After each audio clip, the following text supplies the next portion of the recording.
मेरे प्रेस वार्ता बुलाने का मुख्य उद्देश्य है कि मैं मधेपुरा नगर वासी को ये बता सकूं कि मधेपुरा नगर परिषद में 15 मार्च तक बजट पेश होना था, जो अभी तक नहीं हुआ। और तमाम नगर परिषद जो है या नगर पंचायत है वहाँ बजट पेश हो चुकी है। और दुख के साथ कहना पड़ रहा है कि 555 करोड़ की बजट को घटा करके 115 करोड़ की बजट को पारित करना है, लेकिन वो भी नहीं हो पाई है। जो मधेपुरा नगर परिषद की आम जनता है वह कहीं ना कहीं मधेपुरा के विकास से वंचित है। और तमाम आप ऐसे मुद्दे हैं नगर परिषद के, यदि देखिएगा तो आपकी भी रूह कांप जाएगी कि ये मधेपुरा की नगर परिषद की हालत कहाँ जा रही है। तमाम ऐसे वार्ड हैं जहाँ नालों की सफाई करनी थी, आज तक उस नालों की सफाई नहीं हो पाई। और प्रत्येक नालों में पानी की अंबार, क्योंकि बरसात का समय शुरू ही हुआ है।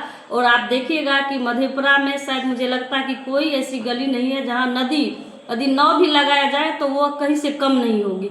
तो मधेपुरा नगर परिषद की जो ये राशि आती है, ना तो सही जगह उनका उपयोग हो पा रहा है, ना ही आम जनों को उनकी सुविधा मिल पा रही है। आप तमाम ऐसे जगह है जो फूड विक्रेता है, चाहे मांस मछली विक्रेता है या वेंडर जोन में जो भी आते हैं, उनके लिए कहीं भी स्थान चिन्हित नहीं किया गया। आज ऑटो से लेकर के रिक्शा चालक से लेकर चाहे बस हो, कहीं भी उनका स्थान चिन्हित नहीं है कि वह कहीं लगा सके। तमाम मधेपुरा में आप यदि एग्जाम के बहाने निकलते तो आपको जाम की स्थिति की सामना करने पर, लेकिन राशि कितनी खर्च हो रही है ये मधेपुरा नगर वासी कहीं ना कहीं उन लोगों को दिग्भ्रमित किया जा रहा है। आज जो लाइट लगी है मेन जगह आप देखिएगा कि लाइट लगी है जो कितनी कम दूरी पर लगाई गई है, जबकि आप यदि एक लाइट देते हैं तो वह 200 फीट तक उसकी रोशनी जा सकती है। लेकिन आपको यदि वार्ड में घुसिएगा, वह 15 करोड़ की राशि की वो लाइट भी है। और मधेपुरा की महान जनता को मैं बताना चाहती हूँ कि वो राशि भी 15 करोड़ की है, लेकिन वह लाइट कितने दिनों तक चलेगी ये सबों को पता है। कि लूट खसोट की राशि आखिर कहाँ जाती है। यहाँ के माननीय कार्यपालक हों या मुख्य पार्षद हों, दोनों की मिली भगत से जो मधेपुरा की राशि है वह कहीं ना कहीं बंदर बांट और लूट खटोट की स्थिति भरे। आप चाहे होल्डिंग टैक्स के नाम पर आप देख लीजिए कि यहाँ की जनताओं को सुविधा क्या मिल पा रहा है, लेकिन आप यदि जाइएगा तो आपको उसी सरकारी रेट में वहाँ होल्डिंग टैक्स जमा करना पड़ेगा। ये तो जनता की राशि की लूट हो रही है।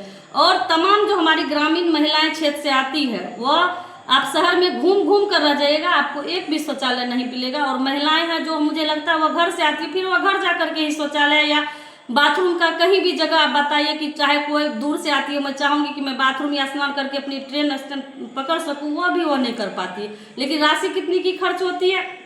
ये तमाम ऐसे मुद्दे हैं, चाहे आपको जन्म प्रमाण पत्र बनाना हो या वृद्धा पेंशन लेना हो या आपको नक्शा पास कराना हो, ये लूट खसोट की राशि मधेपुरा नगर परिषद कार्यपालक और मुख्य पार्षद के द्वारा जो मधेपुरा को लूट का अड्डा बना दिया गया है। ये मधेपुरा की जनता दृष्टिविहीन नहीं है, उनके पास भी आंख है, वो भी देख रही है कि मधेपुरा के लोगों को कितने लूटे जा रहा है। और मैं आपके इस प्रेस कॉन्फ्रेंस के माध्यम से तमाम नगरवासियों से आग्रह करना चाहती हूँ, अपील करना चाहती हूँ, और खास करके माननीय कार्यपालक पदाधिकारी और माननीय मुख्य पार्षद को मैं ये आगाह करना चाहती हूँ कि ये मधेपुरा की जनता को लूटना बंद करे और मधेपुरा की जनता को सुविधा प्रदान करे। चाहे वो बजट की बात हो, जो मधेपुरा की में नगर परिषद में राशि आ रही है, उनकी राशि की सही उपयोग मधेपुरा नगर वासियों को उचित मिलना चाहिए।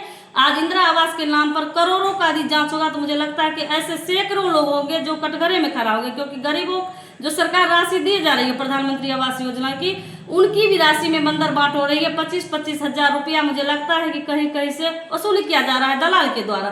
तो मैं ये भी आगाह करना चाहती हूँ कि ये मधेपुरा नगर परिषद की पैसा, ये जनता की पैसा, ये लूटने नहीं दूंगी। और जब तक आप लोग मुझ जैसे बेटी और बहन को विपक्ष में ला करके खड़ा किया है, लगातार मैं आवाज उठाती रहूंगी। और आप लोगों से भी मैं आग्रह करना चाहती हूँ कि आप लोग को कोई भी दिक्कत हो तो बेहिचक मुझसे संपर्क करें। मैं आपकी बातों को नगर परिषद में रखूंगी और आपकी आवाज बनकर हक की लड़ाई लड़ूंगी।